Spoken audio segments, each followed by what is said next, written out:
ഇസ്രായേലിനെതിരെ ഇറാൻ വൻ പടയൊരുക്കം നടത്തുകയാണ്. അതിൻ്റെ ഭാഗമായിട്ട് പേർഷ്യൻ ഒമാൻ ഉൾക്കടലിൽ സൈനിക അഭ്യാസം ഇറാൻ ആരംഭിച്ചിരിക്കുന്നു എന്ന വിവരം പുറത്തു വന്നു. ഏറ്റവും നൂതനമായിരിക്കുന്ന ആയുധങ്ങൾ ഉപയോഗിച്ചു കൊണ്ടുള്ള അഭ്യാസ പ്രകടനമാണ് ഈ മേഖല കേന്ദ്രീകരിച്ചുകൊണ്ട് ഇറാൻ നടത്തുന്നത്. അതിൽ അവർ പ്രത്യേകമായ രീതിയിൽ പറയുന്ന ഒരു കാര്യമുണ്ട്.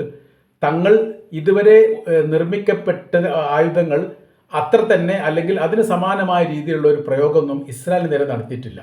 അനിവാര്യമായിരിക്കുന്ന ഒരു യുദ്ധം ഏതാനും ദിവസങ്ങൾക്കകം എന്ന തരത്തിൽ ഉണ്ടാകും എന്ന് തന്നെയാണ് ഇറാൻ പറഞ്ഞു വെക്കുന്നത്. ഇത് ഏത് തരത്തിൽ ഉൾക്കൊള്ളാൻ വേണ്ടി ശ്രമിച്ചിട്ടും അമേരിക്കയ്ക്ക് ഉൾക്കൊള്ളാൻ സാധിക്കുന്നില്ല എന്നുള്ളതാണ്. ഇറാൻ ഇസ്രായേലിനെ ആക്രമിക്കുന്ന ഒരു സാഹചര്യം ഉണ്ടാവുമെങ്കിൽ അവരുടെ കൈവശത്തിൽ എത്രത്തോളം ആയുധങ്ങളും സംവിധാന കാര്യങ്ങളും ഉണ്ട്, റഷ്യയും ചൈനയും അടക്കമുള്ള രാജ്യങ്ങൾ ഏത് തരത്തിലാണ് ഇവരെ സഹായിക്കുന്നത്, എങ്ങനെയാണ് ലക്ഷ്യപ്രാപ്തി കൈവരിക്കുക എന്ന കാര്യത്തിൽ വലിയ ആശങ്കയിലാണ്. പക്ഷേ ഇറാൻ എന്തെങ്കിലും ഒരു പ്രവൃത്തി പറഞ്ഞു കഴിഞ്ഞാൽ ഞങ്ങൾ ചെയ്യുമെന്ന് പറഞ്ഞാൽ അവർ ചെയ്യും എന്ന് ഉറപ്പുള്ളത് കൊണ്ട് ഈ കാര്യത്തിൽ വലിയ ഭയപ്പാട് ഇസ്രായേലിനുമുണ്ട്. പ്രതിരോധം എത്രത്തോളം ഉണ്ട് എന്ന് കൃത്യമായ രീതിയിൽ അത് ഇറാൻ മനസ്സിലാക്കിയിട്ടുണ്ട് എന്നുള്ളതാണ് ഈ ഇസ്രായേലിനെ സംബന്ധിച്ച് അവർക്ക് ഏറ്റവും വലിയ പേടിയുള്ള കാര്യം. അവർ പറയുന്ന കാര്യം, പ്രതിരോധ സംവിധാനത്തിൽ ഏറ്റവും കുറ്റമറ്റ രീതിയിലുള്ള ഒരു നിർമ്മിതിയായിരുന്നു അയൺ ഡോം എന്ന് പറയുന്നത്. ലോക രാജ്യങ്ങൾക്കിടയിൽ വിൽപ്പന നടത്തുകയും ചെയ്തിരുന്നു. പല രാജ്യങ്ങൾ, അമേരിക്ക അടക്കമുള്ള രാജ്യങ്ങൾ ഇസ്രായേലിൻ്റെ അയൺ ഡോമിനെ പ്രകീർത്തിക്കുകയും തങ്ങളുടെ രാജ്യത്തിൻ്റെ പ്രതിരോധവുമായി ബന്ധപ്പെട്ട കാര്യത്തിന് അവരിൽ നിന്ന് തങ്ങൾ അത് വാങ്ങുകയും ചെയ്തിട്ടുണ്ട് എന്ന് ഇതിന് മുൻപ് തന്നെ ബൈഡൻ പറഞ്ഞാണ്. ബൈഡൻ പ്രസിഡൻ്റായിരിക്കുന്ന സമയത്ത് അദ്ദേഹം പറഞ്ഞിട്ടുണ്ട്. ആ പ്രതിരോധ സംവിധാനം അപ്പാടെ തകർന്നു പോകുന്ന ഹൈപ്പർസോണിക് മിസൈലിൻ്റെ പ്രയോഗമാണ് ഇറാൻ ഇസ്രായേലിന് നേരെ അന്ന് നടത്തിയത്. 12 ദിവസം നീണ്ടുനിന്ന യുദ്ധം എന്ന് പറയുന്നത് യഥാർത്ഥത്തിൽ ഒരു വർഷത്തെ നഷ്ടമാണ് ഇസ്രായേലിന് ഉണ്ടാക്കിയത് എന്നുള്ളത് കൃത്യമാണ്. അതിൻ്റെ സാങ്കേതിക വിദ്യകൾ ഇസ്രായേൽ ഇപ്പോൾ പുറത്തുവിടുന്ന വിവരം അല്ലെങ്കിൽ അവർ മനസ്സിലാക്കിക്കുന്ന വിവരം, പ്രതിരോധ സംവിധാനത്തിൻ്റെ സാങ്കേതിക സംവിധാനങ്ങൾ അപ്പാടെ ഇറാൻ ചോർത്തിയിരിക്കുന്നു, അല്ലെങ്കിൽ ഇറാൻ അത് ചോർത്താൻ വേണ്ടി സാധിച്ചിട്ടുണ്ട് എന്നുള്ളതാണ്. അപ്പോൾ മുൻകൂട്ടി ആക്രമണത്തിന് തയ്യാറാക്കുന്ന തരത്തിൽ, അതായത് ഇസ്രായേലിനെ സംബന്ധിച്ചിടത്തോളം അവരുടെ ആക്രമണ രീതി എന്ന് പറഞ്ഞാൽ പൊടുന്നനെ അപ്രതീക്ഷിതമായി എല്ലാ സൈനിക ആയുധങ്ങളും സൈനിക ഉപകരണങ്ങളും യുദ്ധവിമാനങ്ങളും ഉപയോഗിച്ചുകൊണ്ട് ഒരേ ടൈമിൽ ആക്രമിക്കുന്ന ഒരു രീതിയാണ് എല്ലാ കാലത്തും അവർ പിന്തുടരാറുള്ളത്. 1948 ശേഷം ഏറ്റവും വലിയ യുദ്ധം എന്ന് പറഞ്ഞാൽ 1967 നടന്ന അറബ് ഇസ്രായേൽ യുദ്ധമാണ്. അവർ ഒറ്റപ്പെട്ടോ അല്ലെങ്കിൽ ഒന്നിൽ കൂടുതൽ എണ്ണം എന്നല്ല അവരുടെ കണക്ക്. രാജ്യത്തിൻ്റെ അകത്ത് എത്രത്തോളം യുദ്ധവുമായിട്ട് ബന്ധപ്പെട്ട സംവിധാനങ്ങളുണ്ടോ അതെല്ലാ സംവിധാനവും ഒരേ സമയത്ത് ഉപയോഗിക്കുന്ന തന്ത്രമാണ് അവർ ചെയ്യാറുള്ളത്.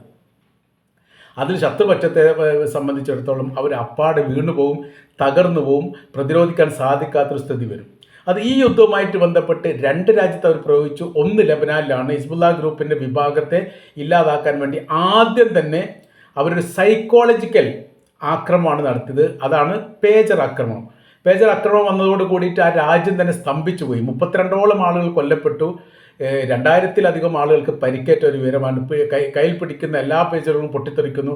ഇലക്ട്രോണിക് ഡിവൈസിൽ വലിയ രീതിയിലുള്ള മാരകമായിരിക്കുന്ന സ്ഫോടക വസ്തുക്കൾ നിറച്ചുകൊണ്ട് വിൽപ്പന നടത്താൻ വേണ്ടി ഇസ്രായേൽ ശ്രമിച്ചു. അതിലവർ വിജയിക്കുകയും ചെയ്തു. അങ്ങനെ ഈ അക്രമം ഉണ്ടായി രാജ്യം മുഴുവനും വല്ലാത്ത രീതിയിൽ ഒരു അവസ്ഥ വന്ന് നിൽക്കുന്ന ആ സമയത്താണ് ഹിസ്ബുള്ള ഗ്രൂപ്പിനെ ലക്ഷ്യം വെച്ചുകൊണ്ട് ഇസ്രായേൽ ആക്രമണം നടത്തുന്നത്. ബങ്കർ ബസ്റ്റർ ബോംബുകൾ അടക്കം പ്രയോഗിച്ചുകൊണ്ട് ആ രാജ്യത്ത് തുളച്ച് കയറുന്ന രീതിയിൽ ആക്രമണം നടത്തി. അതിൻ്റെ ഹിസ്ബുള്ള നേതാവ് അസർ നസ്രുള്ള അടക്കം വലിയ സൈന്യ കമാൻഡർ കൊല്ലപ്പെട്ടു. അങ്ങനെ രാജ്യവും ലോകവും ഞെട്ടിപ്പോയിരിക്കുന്ന ഒരു ആക്രമണ രീതിയാണ് അവരവിടെ പ്രയോഗിച്ചത്. ഹിസ്ബുള്ള ഗ്രൂപ്പിൻ്റെ ഭാഗത്തുനിന്ന് വല്ലാത്ത രീതിയിലുള്ള ഒരു പ്രത്യാക്രമണം അതിന് ശേഷം ഉണ്ടായിട്ടില്ല എന്നുള്ളത് നമ്മൾ കൂട്ടി വായിക്കേണ്ടതാണ്. പിന്നീട് ഇടയ്ക്കിടയ്ക്ക് ആക്രമണം ഉണ്ടായിട്ടുണ്ട്. പിന്നെ ഒരു കരാർ വ്യവസ്ഥ അല്ലെങ്കിൽ വെടിനിർത്തലുമായിട്ട് ബന്ധപ്പെട്ട കരാറിലാണ് ഇപ്പോൾ നിലനിൽക്കുന്നത്. അതൊരു ഭാഗം. രണ്ടാമത്തെ ഭാഗം പിന്നെ ഇറാനിൽ കഴിഞ്ഞ 2-ാമത്തെ മാസം 13-ാം തീയതി വെള്ളിയാഴ്ച നടത്തിയിരിക്കുന്ന ആക്രമണം എന്ന് പറയുന്നത് അപ്രതീക്ഷിതമായിരിക്കുന്ന ഒരു ആക്രമണമാണ്. ലോകത്തിന് അത് അറിയില്ലായിരുന്നു, ഇറാനും അത് അറിയില്ലായിരുന്നു. വെടിനിർത്തൽ കരാറുമായിട്ട് ബന്ധപ്പെട്ട 6ാമത്തെ കരാർ വ്യവസ്ഥയ്ക്ക് വേണ്ടിയിട്ട് ഒമാനിലേക്ക് വരാൻ വേണ്ടിയിട്ട് തീരുമാനിച്ചിരിക്കുന്ന ആ സമയത്ത് അതിൻ്റെ 2 ദിവസം മുമ്പാണ് അപ്രതീക്ഷിതമായിരിക്കുന്ന ഒരു ആക്രമണം ഇറാന് നേരെ നടത്തുന്നത്. ആദ്യം തന്നെ സൈന്യ കമാൻഡറെ കൊല്ലുന്നു, അവിടുത്തെ സയൻറ്റിസ്റ്റ് ആയിരിക്കുന്ന ആളുകളെ, ശാസ്ത്രജ്ഞന്മാരെ കൊല്ലുന്നു. പിന്നീട് രാജ്യത്തിൻ്റെ പ്രതിരോധ സംവിധാന മേഖല അപ്പാടെ യുദ്ധവിമാനങ്ങൾ ആക്രമണം നടത്തും. 100-ലധികം വിമാനങ്ങൾ എന്ന് പറയുന്നു. ചില റിപ്പോർട്ടിൻ്റെ അകത്ത് 200ഓളം വിമാനങ്ങൾ അങ്ങനെയും പറയുന്നു. ഏതായിരുന്നാലും ഈ ഇറാനെ തന്നെ ഞെട്ടിപ്പിക്കുന്ന രീതിയിലും ലോകത്തെ ഞെട്ടിപ്പിക്കുന്ന രീതിയിലുള്ള അപ്രതീക്ഷിതമായിരുന്ന ആക്രമണമാണ് അവർ നടത്തിയത്. അതിന് പിറ്റേ ദിവസം ഉണ്ടായി, തൊട്ടടുത്ത ദിവസം ഉണ്ടായി, 3-4 ദിവസം കഴിഞ്ഞതിന് ശേഷമാണ് ഇറാൻ എന്ന് പറയുന്ന രാജ്യത്തിന് അവരുടേതായിരിക്കുന്ന ഒരു പ്രത്യാക്രമണ രീതിയിലേക്ക് ഒരു ഏകോപനം ഉണ്ടാക്കാൻ പോലും സാധിച്ചത്. പിന്നീട് നടത്തിയിരിക്കുന്ന ആക്രമണം അതിഗംഭീരമായിരുന്നു, അതിശക്തമായിരുന്നു. അതോടുകൂടി ഈ ഇസ്രായേലിൻ്റെ തലസ്ഥാനമായിരിക്കുന്ന ടെൽ-അവീവിൻ്റെ സിംഹഭാഗം തകർത്തെറിഞ്ഞ് പൊടി തട്ടിക്കാൻ വേണ്ടിയിട്ട് ഇറാന് സാധിച്ചു എന്നുള്ളത് മറ്റൊരു ചരിത്രമാണ്. ഇപ്പോൾ ഞങ്ങൾ അതുകൊണ്ട് അത് അവസാനിച്ചിട്ടില്ല. അതാണ് ഇറാൻ പറയുന്നത്. ശത്രുപക്ഷത്തിൻ്റെ ശക്തി എത്രത്തോളം ഉണ്ട് എന്ന് മനസ്സിലാക്കാൻ വേണ്ടി ഈ യുദ്ധം ഉപകരിച്ചു. ഞങ്ങളുടെ ആയുധത്തിൻ്റെ ബലവും ശക്തിയും പരീക്ഷിക്കാനുള്ള ഒരു അവസരവും കിട്ടി. അങ്ങനെ ഈ യുദ്ധത്തിൽ യഥാർത്ഥത്തിൽ ഞങ്ങൾ തന്നെയാണ് ജയിച്ചത് എന്ന് പല ഘട്ടങ്ങളിലായി ഇറാൻ പറഞ്ഞതാണ്. നൂതനമായിരിക്കുന്ന ആയുധങ്ങൾ കൊണ്ടുള്ള അഭ്യാസ പ്രകടനം അവർ ആരംഭിച്ചിട്ടുണ്ട്. അത് സൂക്ഷ്മതയോടുകൂടി നിരീക്ഷിക്കുകയാണ് അമേരിക്കയും ഇസ്രായേലും യൂറോപ്യൻ രാജ്യങ്ങൾ അപ്പാടെ. എന്തൊക്കെ ആയുധങ്ങളാണ് ഇറാൻ്റെ കൈവശത്തിൽ ഉള്ളത് എന്നുള്ളത് ലോകത്തിന് ആകാംക്ഷ ഉണ്ടാക്കുന്ന കാര്യമാണ്. പുറത്തെടുത്ത ആയുധങ്ങളിൽ കുറഞ്ഞൊരു ശതമാനം മാത്രമാണ് ഇപ്പോഴും പ്രയോഗിച്ചത്. എന്ന് വെച്ചാൽ വലിയ സിംഹഭാഗം ഇപ്പോഴും പുറത്തെടുത്തിട്ടില്ല എന്നുള്ളതാണ്. മാത്രവുമല്ല, പൗരാണിക കാലത്ത് പതിറ്റാണ്ടുകൾക്ക് മുമ്പേ ഉപയോഗശൂന്യമായിരിക്കുന്ന ആയുധങ്ങളാണ് ഇസ്രായേൽ തങ്ങൾ പ്രയോഗിച്ചുകൊണ്ട് പരീക്ഷണം നടത്തിയത്. അതിലൊക്കെ ഞങ്ങൾ ജയിക്കാൻ വേണ്ടി സാധിച്ചു. അതിനൂതന ആയുധങ്ങൾ ഞങ്ങൾ നിർമ്മിക്കുകയും നിർമ്മിച്ചു കൊണ്ടിരിക്കുകയും സൂക്ഷിക്കുകയും ചെയ്തുകൊണ്ടിരിക്കുന്നു. ഇപ്പോഴും സാറ്റലൈറ്റ് ചിത്രങ്ങൾ പുറത്തുവിട്ടതോടുകൂടിയാണ് യഥാർത്ഥത്തിൽ ഇസ്രായേലിൻ്റെ നാശവും അതോടൊപ്പം തന്നെ അമേരിക്കക്ക് ഖത്തറിലെ അവരുടെ എയർവേസ് കേന്ദ്രീകരിച്ചുകൊണ്ടുള്ള ആക്രമണത്തിൻ്റെയും കാഠിന്യം അറിഞ്ഞത്. ആദ്യ സമയത്തൊക്കെ ഇസ്രായേൽ നിഷേധിച്ചു. ചെറിയ ചെറിയ മിസൈലുകൾ വന്ന് ഞങ്ങൾ പ്രതിരോധിച്ചു എന്ന് പറയും സിമ്പിളായ രീതി സാധാരണ പറയുന്ന പോലെ പറഞ്ഞ് അവസാനിപ്പിച്ചു. അമേരിക്കയും പറഞ്ഞു ഈ ഖത്തറിന് നേരെ തങ്ങളുടെ സൈനിക മേഖല കേന്ദ്രീകരിച്ചുകൊണ്ട് മിസൈലുകൾ വന്നിരുന്നു, 2-3 മിസൈലുകൾ വന്നിരുന്നു, ഞങ്ങൾക്കത് പൊട്ടിച്ച് തകർക്കാൻ വേണ്ടി സാധിച്ചു. സാറ്റലൈറ്റ് ചിത്രങ്ങൾ പറയുന്നത് അന്നത്തെ ദിവസം ഖത്തറിലെ അമേരിക്കയുടെ എയർബേസ് ആക്രമിച്ചതോടനുബന്ധിച്ച് അതിൻ്റെ തൊട്ടടുത്തുള്ള ബിൽഡിംഗ് പോലും അപ്രത്യക്ഷമായിട്ട് പോയിട്ടുണ്ട്. അതിനു മുൻപ് യുദ്ധം നടക്കുന്നതിൻ്റെ അല്ലെങ്കിൽ ഇറാൻ്റെ ആക്രമണത്തിന് മുൻപ് അവിടെ കണ്ടിരിക്കുന്ന പല ബിൽഡിങ്ങുകളും ഒന്നുകിൽ മുറിഞ്ഞ് തൂങ്ങിയ രീതിയിലോ അല്ലെങ്കിൽ ഒരു കരിയോയിൽ പോലെ കറുത്ത രൂപത്തിലോ അങ്ങനെ മാത്രമേ അവിടുത്തെ സാറ്റലൈറ്റ് ചിത്രങ്ങൾ കാണാൻ വേണ്ടി സാധിക്കൂ. എന്ന് വെച്ചാൽ ബിൽഡിംഗ് ഇല്ലാതെ ചുരുക്കം. അപ്പോൾ അത്രയും ശക്തമായിരിക്കുന്ന ആക്രമണം നടത്തിയിട്ടുണ്ട് എന്നുള്ളതാണ് മനസ്സിലാക്കാൻ വേണ്ടി പറ്റുന്നത്. പിന്നെ ഇറാൻ പറയുന്ന മറ്റൊരു കാര്യം എന്ന് പറഞ്ഞാൽ ഞങ്ങൾ ഇസ്രായേൽ തമ്മിൽ ഈ യുദ്ധ ഉടമ്പടികളോ കരാറുകളോ ഒന്നുമില്ല. ഒരു വെടിനിർത്തൽ ഉണ്ടായിട്ടുണ്ട്, ഞങ്ങളിപ്പോൾ യുദ്ധമുഖത്താണ്, അതുകൊണ്ട് ആക്രമിക്കാൻ തീർച്ചയായിട്ടും ഞങ്ങൾക്ക് സാധിക്കും. ഇറാനെ ചതിയിലൂടെ കീഴ്പ്പെടുത്തുക എന്ന് പറഞ്ഞാൽ അത് ഇസ്രായേൽ നടക്കാത്തതാണ് എന്ന് അവർ പറയുന്നു. അതോടൊപ്പം തന്നെ ഈ മൊസാദിൻ്റെ തന്ത്രങ്ങളെക്കുറിച്ചുള്ള ഒരു പരാമർശം അതിൽ കാണാൻ വേണ്ടി സാധിക്കും. മൊസാദിൻ്റെ തന്ത്രങ്ങൾ അപ്പാടെ ഇറാനുമായിട്ട് ബന്ധപ്പെട്ട വിഷയത്തിൽ പാളിയതാണ്. അവർ 2-3 വിഷയങ്ങൾ ലക്ഷ്യം വെച്ചിട്ട്, ഒന്ന് ഭരണമാറ്റം ഉണ്ടാക്കുക, അതിനെ പ്രതിപക്ഷത്തെ സംഘടിപ്പിക്കുക, അല്ലെങ്കിൽ അത്ര ഒരു സംവിധാനത്തിന് ആയുധം കൈ കൊടുക്കുക.